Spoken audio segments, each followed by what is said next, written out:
After compound probabilities, we went ahead and moved on to outcomes. The kids don't usually need very long on compound probabilities and outcomes. They don't need to know that much about it yet, and outcomes especially is pretty easy to learn. So just as a review, the do now says Mariah's playing Twister with the spinner to the left. What's the probability of spinning right hand red twice in a row? So this is compound probability because we're looking at two different probabilities and putting them together. So right hand red occurs one time out of 16, so it's 1/16. Each independent probability is 1/16, and we learned last time that we multiply to make a compound probability. 1 times 1 is 1, and 16 times 16 is 256. So 1 out of 256, or less than 0.5%. What's the probability of landing on a blue space, then a hand space? Well, blue spaces, there are 4 out of 16. And hand spaces, there are 4 here and 4 here, so 8 out of 16. But I know that both of those can be simplified, so I'm going to go ahead and simplify them first. 4/16, well, it's 1 out of 4, because in each little section I can see that one of them is blue out of the 4. And there are 4 sections and 4 blue ones. So 4/16 becomes 1/4, and half the spaces are hand spaces, so 8/16 becomes a half, and we get 1 times 1 is 1, and 4 times 2 is 8. Kids might have also gotten 32 over 256, which is an equivalent fraction. How many different possible combinations are there for 2 spins in a row? So the hint is to check your denominator. By that I mean this denominator. Basically, I could get left foot blue, then left foot blue again, or left foot blue, then right hand green, or left foot blue, then right hand red, and I go all the way around, and there are 16 options just with left foot blue. Then I have to look at right hand green and all the possible combinations. So each space has 16 possibilities, so 16 times 16 makes 256.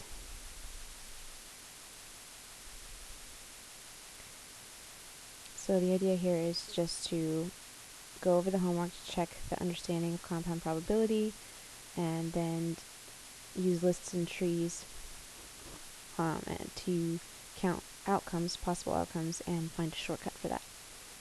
So I asked the kids to go and check their homework and put the number correct, the number that were not quite correct but they were on the right track, and then the number that they were just like, whoa, did not get that, and rate their homework on how well they understood it. So for the homework, this should actually be 1 out of 400. Brian plays Dungeons and Dragons with a 20-sided die. On one turn, he rolls the die twice. Find the compound probabilities. Well, the probability of getting a 20, if there are 20 sides, one of them is 20, so 1 out of 20. Then rolling another 20, that's 1 out of 20 again. But to get it to happen both times is a compound probability. We multiply and we get 1 over 400. And here we get even number than odd number. Well, half of them are even and half of them are odd. 1/2 times 1/2 is 1/4. Or you could have done it as 10 out of 20 if you did not simplify. The probability of getting 5 and then a multiple of 5. Well, there's 1 5 out of 20 sides, so that's 1/20. Multiples of 5 are 5, 10, 15, 20. That's 4 of them. So 4 out of 20, which would give you 4 out of 400, which can be simplified. I could simplify first by saying, well, this is actually 1/5, and that would be 1 times 1 is 1, and 20 times 5 is 100. Or I could have just said, well, 4 divided by 4 is 1, and 400 divided by 4 is 100. And here we have 15 students received all A's, 4 6th graders, 3 7th graders, and 8 8th graders. Their names were put in a basket for a drawing. The principal will draw one name, replace it, and then draw another. Find these compound probabilities.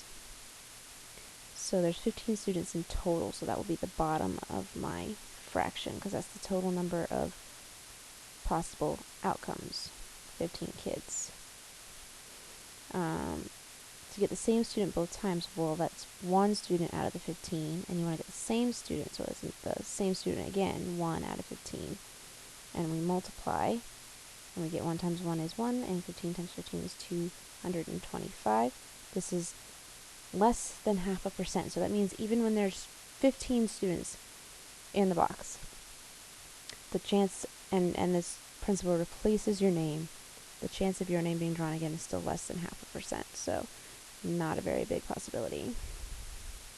The probability of both being 6th graders, it's still 15 total kids, but now we're looking at 6th graders. There are 4 possibilities, so 4 out of 15. And for it to be 6th grader both times, both independent probabilities are 4 out of 15. And we multiply and we get 16 out of 225. Both 8th graders, there are 8 possibilities for 8th graders, 8 out of 15.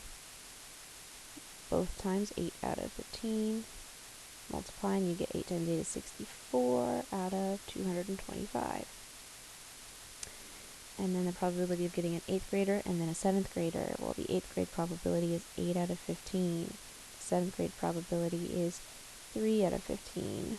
I'm going to go ahead and simplify that to 1/5. 3 divided by 3 is 1. 15 divided by 3 is 5. 8 times 1 is 8, and 15 times 5 is 75, so that's 8 out of 75.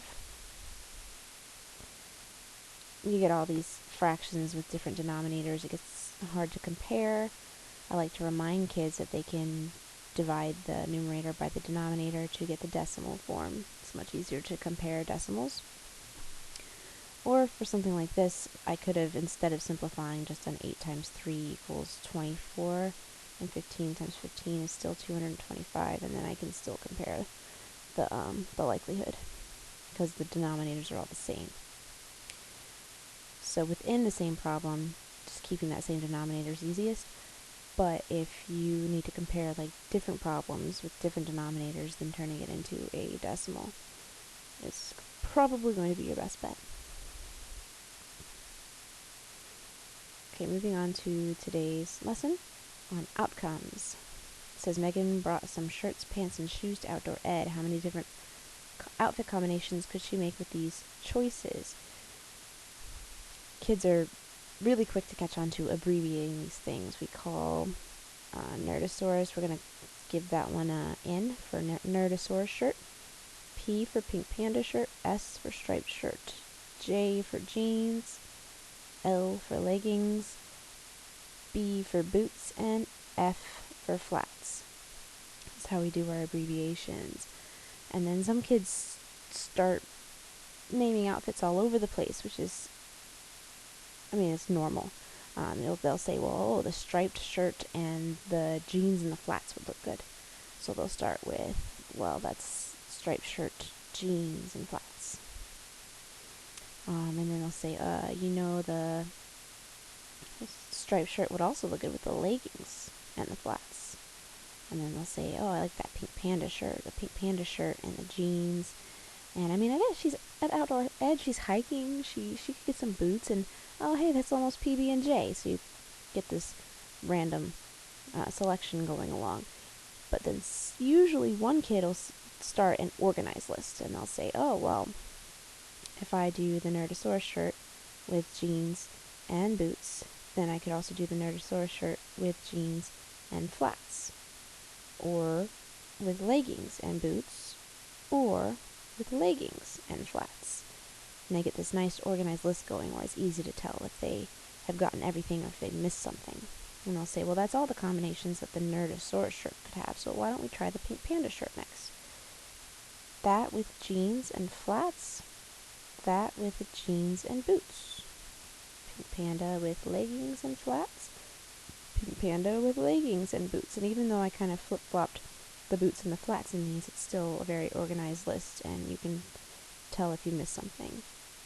Striped shirt, jeans and flats, or jeans and boots. Striped shirt, leggings and flats, or leggings and boots. And I'll ask them, did we miss anything? And occasionally somebody will be like, no, wait, no, you got that one. But usually kids are like, oh no, that's definitely all of them. So we'll count them up, and there's 12 of them, 12 combinations.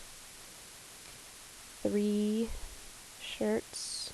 We started with 3 shirts, 2 pairs of pants, and 2 pairs of shoes, and those gave us 12 total combinations. And I ask kids at this point if they see the pattern or already know the pattern. Keep it to themselves until we get to the section called Find the Pattern Yet.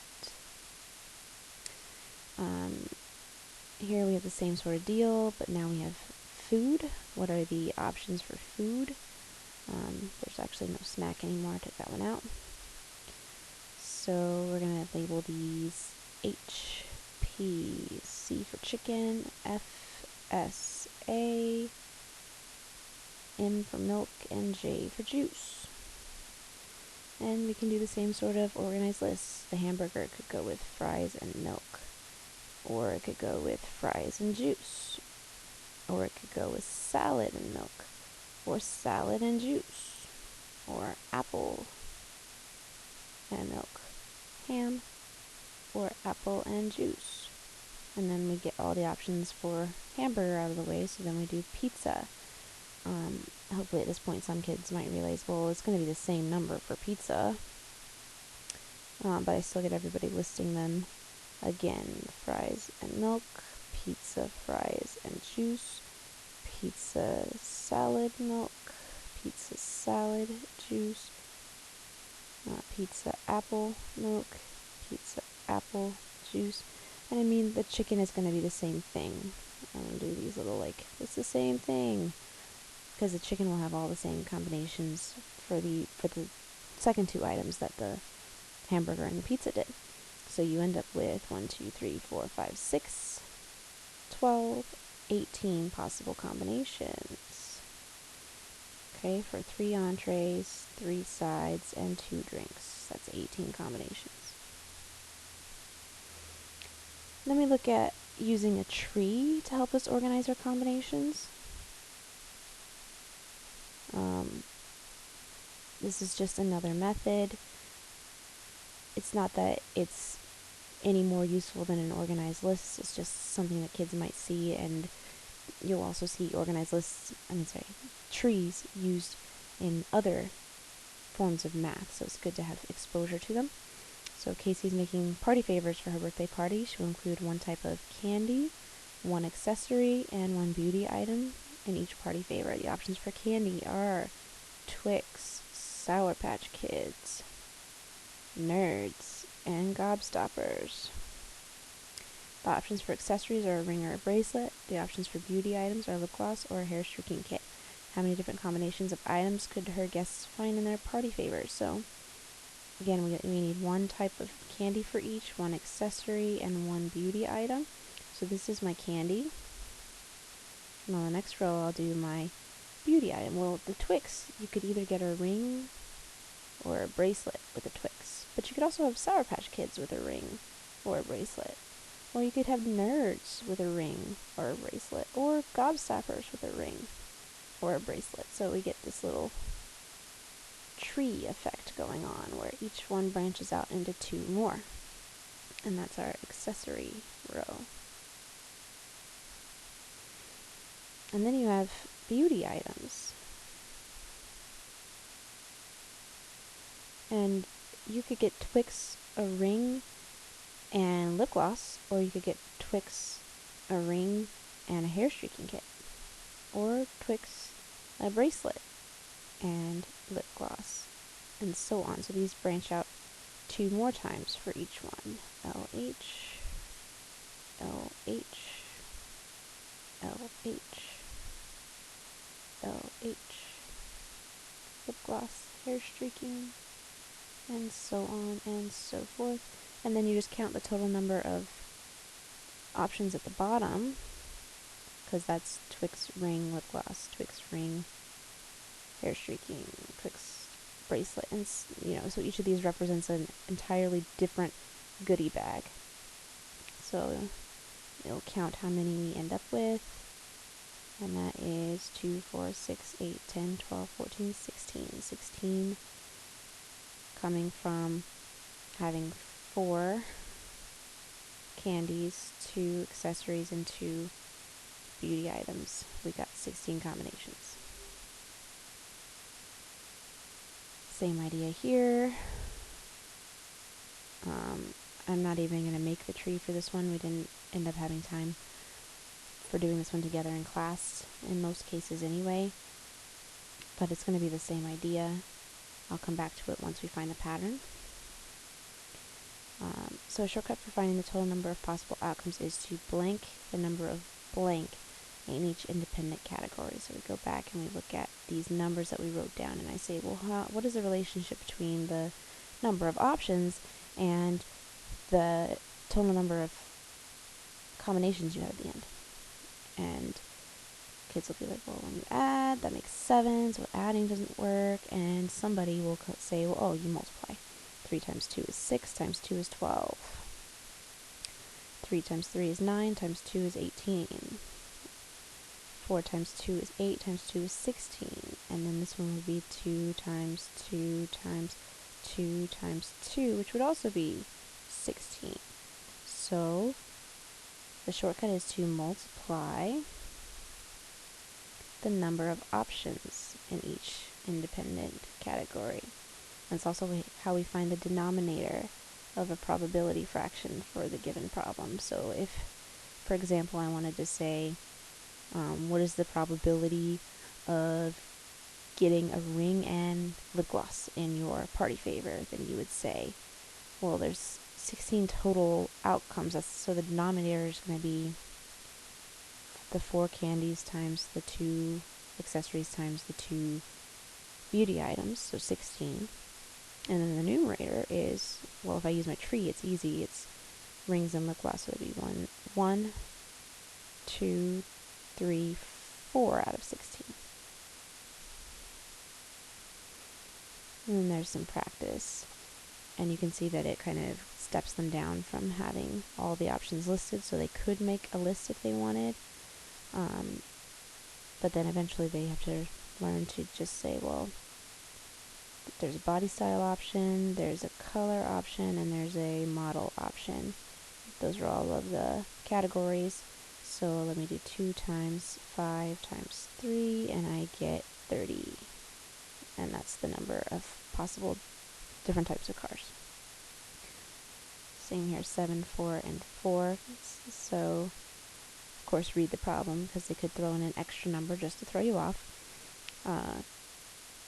The extra solar planets have 7 different sizes, 4 different atmosphere types, and 4 temperature ranges.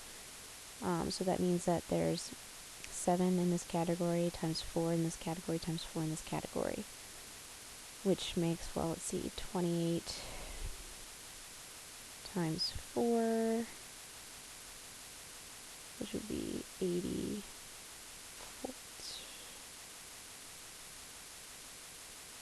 That's not it. 4 times 4 is 16. 30 times 4 would be 120 minus 2 times 4 is 8, so 112.